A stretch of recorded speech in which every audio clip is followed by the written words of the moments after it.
You'll hear a number of different recordings and you'll have to answer questions on what you hear. There will be time for you to read the instructions and questions, and you'll have a chance to check your work. All the recordings will be played once only. The test is in 4 sections. At the end of the test, you'll be given 10 minutes to transfer your answers to an answer sheet. Now turn to Section 1. Section 1. You'll hear a young student asking the social organizer of his school for information about organised trips. First, you have some time to look at questions 1 to 4.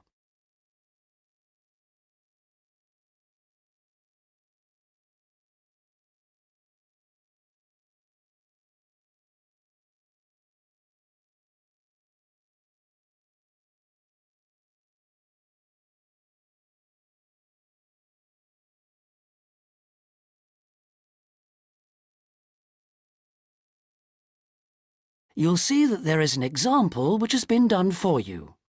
On this occasion only, the conversation relating to this will be played first. Good morning. Good morning. How can I help you? I understand that the school organizes trips to different... Yes, we run 5 every month. 3 during weekends and 2 Wednesday afternoon trips. There are 5 trips every month, so 5 has been written in the notes. Now we shall begin.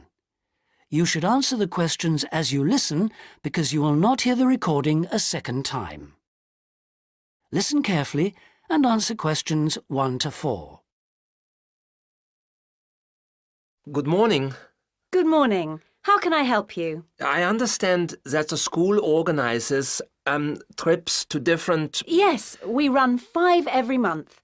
3 during weekends and 2 Wednesday afternoon trips. What sort of places? Well, obviously it varies, but always places of historical interest, and also which offer a variety of shopping because our students always ask about that.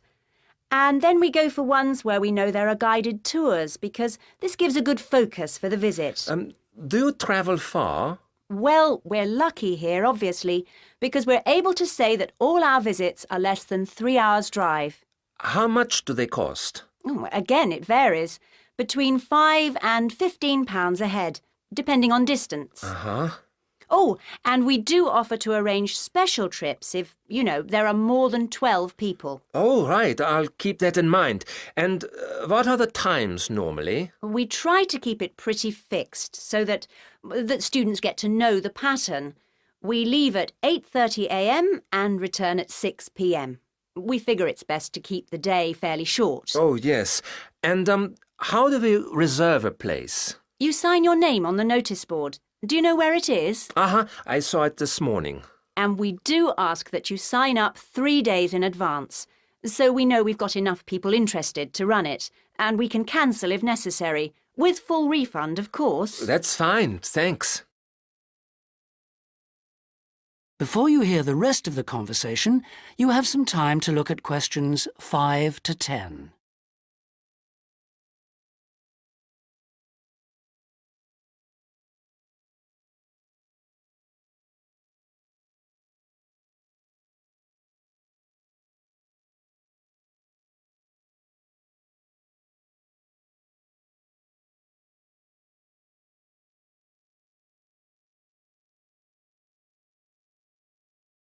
Now listen and answer questions 5 to 10. And what visits are planned for this term? Right, well, I'm afraid the schedule hasn't been printed out yet, but we have confirmed the dates and planned the optional extra visits, which you can also book in advance if you want to. Oh, that's all right. If you can just give some idea of the weekend ones, so I can, work out when to see friends, etc. Oh, sure. Well, the first one is St Ives. That's on the 13th of February, and we'll have only 16 places available, because we're going by minibus. And that's a day in town with the optional extra of visiting the Hepworth Museum. All right, yeah, that sounds good. Then there's a London trip on the 16th of February, and we'll be taking a medium-sized coach, so there'll be 45 places on that. And let's see, the optional extra is the Tower of London. Oh, I've already been there. After that, there's Bristol on the 3rd of March. Where? Bristol, Bristol. Okay. That's in a different minibus with 18 places available. Oh, and the optional extra is a visit to the SS Great Britain. Okay. We're going to Salisbury on the 18th of March, and that's always a popular one because the optional extra is Stonehenge. So we're taking the large coach with 50 seats. Oh, good. And then the last one is to Bath on the 23rd of March. Oh, yes. Is Bath the Roman city? Yes, that's right. And that's in the 16-seater minibus. And where's the optional visit? It's to the American Museum. Well worth a visit. Okay, well, that's great. Thanks for all that. My pleasure. Oh, by the way, if you want more information about any of the trips, have a look in the student newspaper. Okay. Or have a word with my assistant. Her name is Jane Yentob. That's Yentob. Right, I've got that. Thank you very much for all your help. You're very welcome. I hope you enjoy the trips. That is the end of section 1.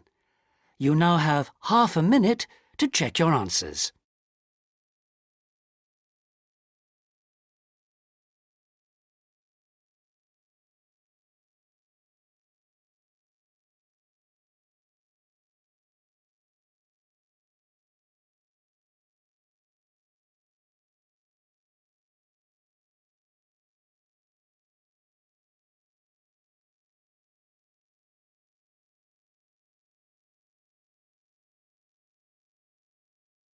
Now turn to section 2. Section 2. You'll hear a tour guide giving a talk about a museum centre called Riverside Industrial Village. First, you have some time to look at questions 11 to 13.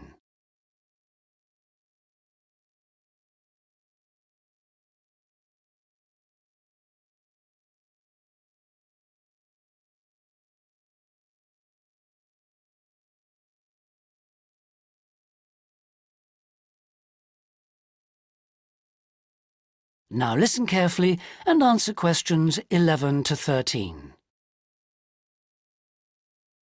Good afternoon, everybody, and welcome to Riverside Industrial Village. To start your visit, I'm just going to give you a brief account of the history of the museum before letting you roam about on your own. I won't keep you long, OK? Now, from where we're standing, you've got a good view of the river over there. And it was because of this fast-flowing water that this site was a natural place for manufacturing works.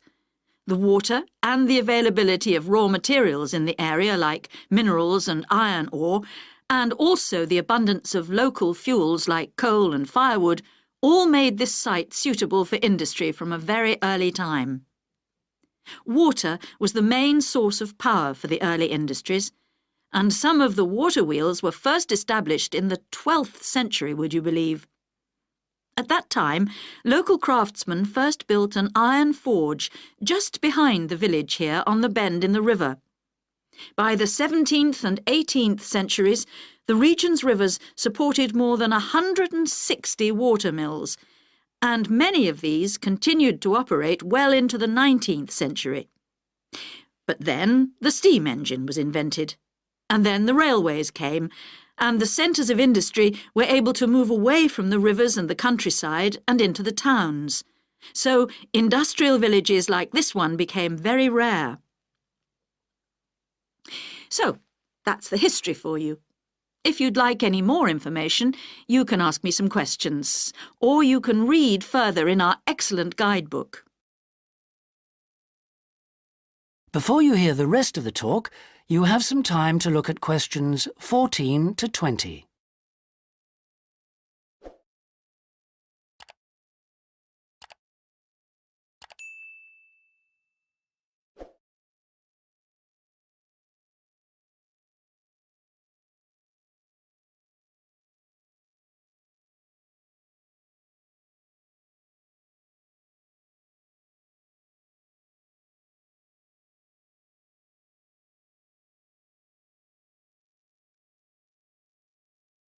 Now listen and answer questions 14 to 20. Now, I'm going to give you a plan of the site, and I'd just like to point out where everything is, and then you can take a look at everything for yourself.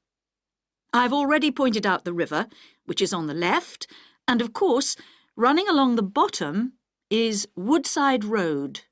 Got it? OK. Now, we're standing at the entrance. See it at the bottom? And immediately to our right is the ticket office. You won't need that, because you've got your group booking, but just past it are the toilets. Always good to know where they are. In front of us is the car park, as you can see, and to the left, by the entry gate, is the gift shop. That's where you can get copies of the guide, like this one here. Now, beyond the car park, all the buildings are arranged in a half circle with a yard in the middle. The big stone building at the top is the main workshop. That's where the furnace is, and where all the metal was smelted and the tools were cast, as you'll be able to see. Now, in the top right-hand corner, that building with bigger windows is the showroom, where samples of all the tools that were made through the ages are on display. In the top left corner is the grinding shop, where the tools were sharpened and finished. And on one side of that, you can see the engine room, and on the other is the cafe, which isn't an antique, you'll be pleased to know, though they do serve very nice old-fashioned teas. The row of buildings you can see on the left are the cottages. These were built for the workers towards the end of the 18th century, and they're still furnished from that period, so you can get a good idea of ordinary people's living conditions. Across the yard from them, you can see the stables, where the horses were kept for transporting the products. And the separate building in front of them is the works office, and that still has some of the old accounts on display. Right. If anyone wants a guided tour, then I'm starting at the engine room. If you'd like to come along this way, please, ladies and gentlemen. That is the end of section 2. You now have half a minute to check your answers.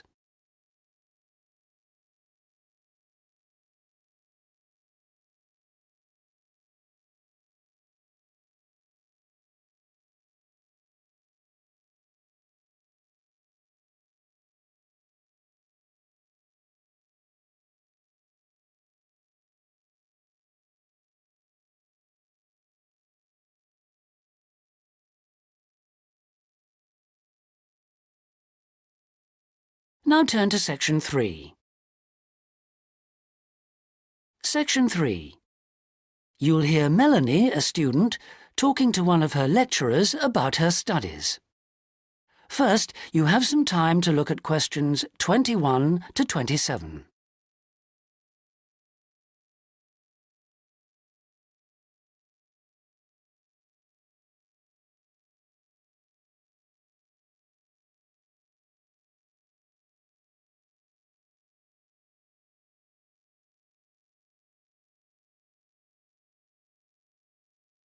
Now listen carefully and answer questions 21 to 27.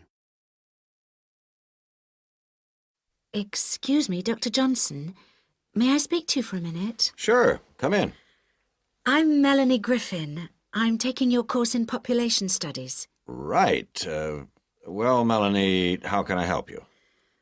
I'm having a bit of trouble with a second assignment, and it's due in 12 days. What sort of trouble are you having? Is the assignment question a problem?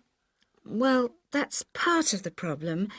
I've been having trouble getting hold of the books. I've been to the library several times and all the books are out. Sounds like you should have started borrowing books a bit earlier. Well, I had a really big assignment due in for another course, and I've been spending all my time on that, and I thought... You might get an extension of time to finish your assignment for me? If that's possible, but I don't know if... Well, yes, it is possible, but extensions are normally given only for medical or compassionate reasons. Otherwise, It's really a question of organizing your study, and we don't like giving extensions to students who simply didn't plan their work properly. What did you get for your first assignment? I got 87%. Yes, you did very well, indeed. So, obviously, you can produce good work. I don't think I'll need too much extra time, as long as I can get hold of some of the important references. Well, since you did so well in your first assignment, I'm prepared to give you an extra 2 weeks for this one. So that'll mean you'll need to submit it about a month from now. Oh, thank you. Now, what about the reading materials? Have you checked out the journal articles in the list? No, not yet. There were about 20 of them, and I wasn't sure which ones would be most useful or important. Well, they're all useful. But I don't expect anyone to read them all because a number of them deal with the same issues. Let me give you some suggestions. The article by Anderson and Hawker is really worth reading. Right, I'll read that one. You should also read the article by Jackson, but just look at the part on the research methodology, how they did it. Okay, Jackson. Got that. And if you have time, the one by Roberts says very relevant things, although it's not essential. So, okay, if it's useful, I'll try and read that one. Now, the one by Morris, I wouldn't bother with that at this stage if I were you. Okay, I won't bother with Morris. Oh, now, someone told me the article by Cooper is important. Well, yes, in a way. But just look at the last part, where he discusses the research results. And lastly, there's Forster. I can't think why I included that one. It's not bad, and could be of some help, but not that much. Before you hear the rest of the conversation, you have some time to look at questions 28 to 30.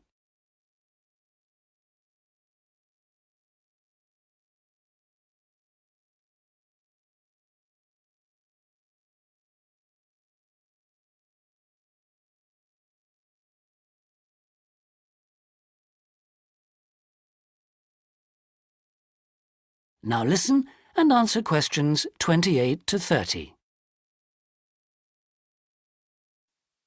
Now, let's deal with the assignment question. What's the problem there? It's the graph on page 2. What seems to be the problem? It's just the bar graph showing reasons why people change where they live. Well, I've got a photocopy, but the reasons at the bottom are missing. Ah, okay. Look at the first bar on the graph. Now, that indicates the number of people who move because they want more space. Oh, I see. Bar 1. Okay. Now, what about the next bar? Bar 2 is to do with the people living nearby, disturbing them. So they chose to move away to somewhere quieter. Now, let's look at bar number 3. Another reason people change their place of living is because they want to be closer to the city. Okay. Proximity to the city is an issue. Now, bar number 4 refers to problems when the owner of the property won't help fix things that go wrong. In other words, the owner is not helpful, and so the tenants move out. Okay. Now, what about bar 5? Bar 5 is about those people who move because they need a bus or train to get them into the city or to go to work. Okay. And bar 6? Bar number 6 is interesting. That reason was given quite a lot. People moving because they wanted to be in a more attractive neighborhood. Oh, yes. Thank you very much. That is the end of section 3. You now have half a minute to check your answers.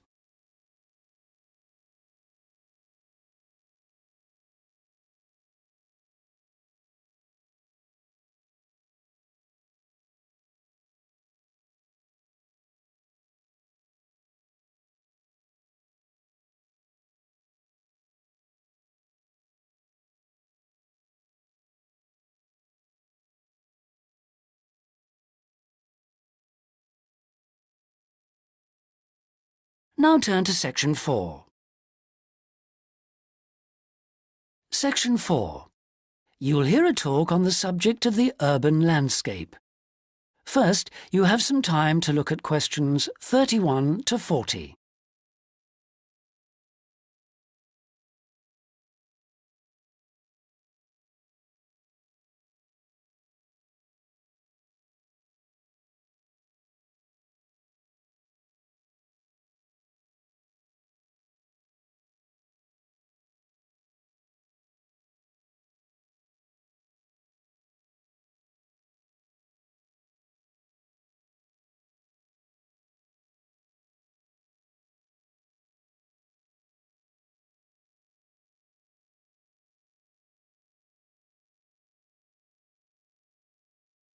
Now listen carefully and answer questions 31 to 40.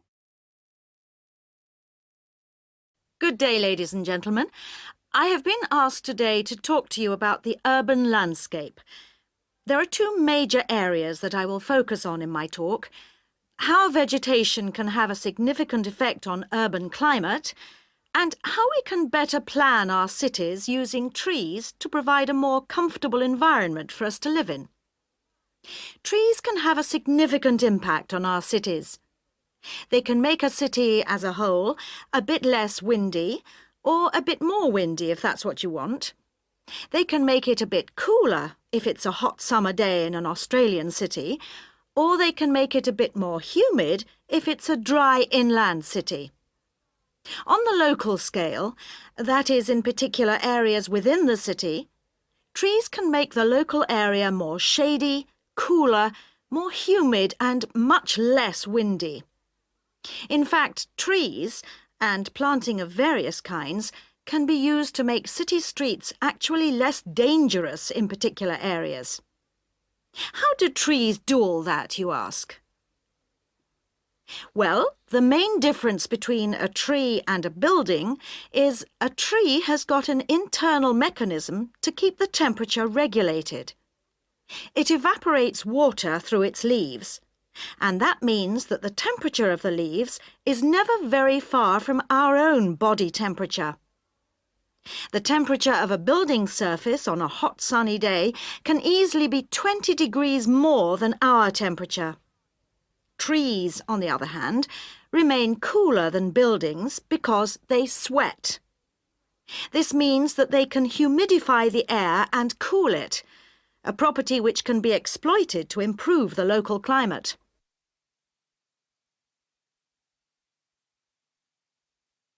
Trees can also help break the force of winds.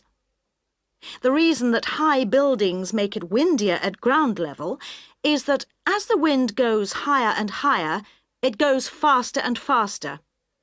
When the wind hits the building, it has to go somewhere.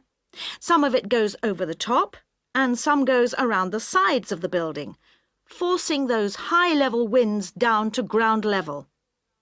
That doesn't happen when you have trees. Trees filter the wind and considerably reduce it, preventing those very large, strong gusts that you so often find around tall buildings. Another problem in built-up areas is that traffic noise is intensified by tall buildings. By planting a belt of trees at the side of the road, you can make things a little quieter, but much of the vehicle noise still goes through the trees. Trees can also help reduce the amount of noise in the surroundings, although the effect is not as large as people like to think. Low-frequency noise in particular just goes through the trees as though they aren't there. Although trees can significantly improve the local climate, they do, however, take up a lot of space. There are root systems to consider, and branches blocking windows and so on. It may therefore be difficult to fit trees into the local landscape. There is not a great deal you can do if you have what we call a street canyon, a whole set of high-rises enclosed in a narrow street. Trees need water to grow. They also need some sunlight to grow, and you need room to put them. If you have the chance of knocking buildings down and replacing them, then suddenly you can start looking at different ways to design the streets and to introduce tree planting. That is the end of section 4. You now have half a minute to check your answers.